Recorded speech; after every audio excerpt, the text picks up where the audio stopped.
Welcome back to my channel guys. Andito na naman ang nag-iisang kuya nyo sa Shanghai, si Kuya Jim. At samahan nyo nga ako, nandito pa rin tayo sa mall at pupunta tayo sa isang amusement center dito sa Mixi. Hindi ko alam kung anong name ng place pero hindi ito Tom's World. Pero kung ano yung mga nakikita nyo sa Tom's World, ganun din ang makikita nyo rito. Meron dito yung mga binabaril-baril na mga tubig na tinatawag nating Plants vs. Zombies. At meron din namang mga motorcycles na pwede mong sakyan habang nakatingin ka sa TV. May video okay din. At meron ding mga kiosk na naglalaglag ka ng coins upang makakuha ng marami pang coins. And marami din ditong mga tatay na nakatambay habang hinihintay nilang maubos yung mga token ng mga anak nila. At ako syempre, hindi lang ako basta tumatambay. Nakikiagaw din ako ng token kay Daniela. At ito na nga, kukuha na nga ng token si Ate Kim mo. Meron pa kaming balance from last year. I think it's around 100. So, kukunin niya na lang yun. So, basically, hindi rin kami gumastos ngayon para sa mga tokens. Dito sa Shanghai, hindi na kami masyadong gumagastos ng cash. QR codes na lang ginagamit namin dito at ang aming mga phones sa pagbabayad ng kahit na ano.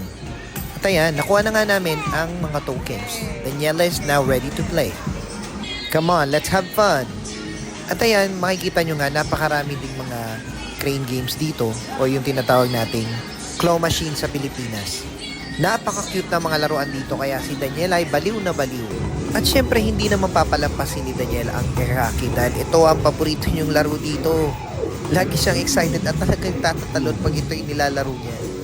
And this time, ang kalaban niya ay si mami niya. Tingnan natin kung mananalo siya. At dahil gigil na gigil at nagtatatalon din si Mami Kim, hindi rin siya nagpatalo. Tinalo niya si Daniela. 24 si Daniela at 51 si Mami Kim. Dahil natalo siya, kakalabanin niya na lang daw yung mga tropa ng mami niya. Yung mga zombies. So, ang game na to ay tinatawag na Plants vs. Zombies. And, yan, sa nakikita nyo, meron siyang hawak na pea shooter. And, yung pea shooter, may lumalabas siya ng mga balls. Yun yung titira sa mga zombies para ma-dead sila. At habang busy sila sa pagpatay ng mga zombies, ako naman ay nagpaka-busy sa pag-shoot ng mga bola kahit puro sablay din naman. Dapat yata tennis balls ang gapit ko dito eh.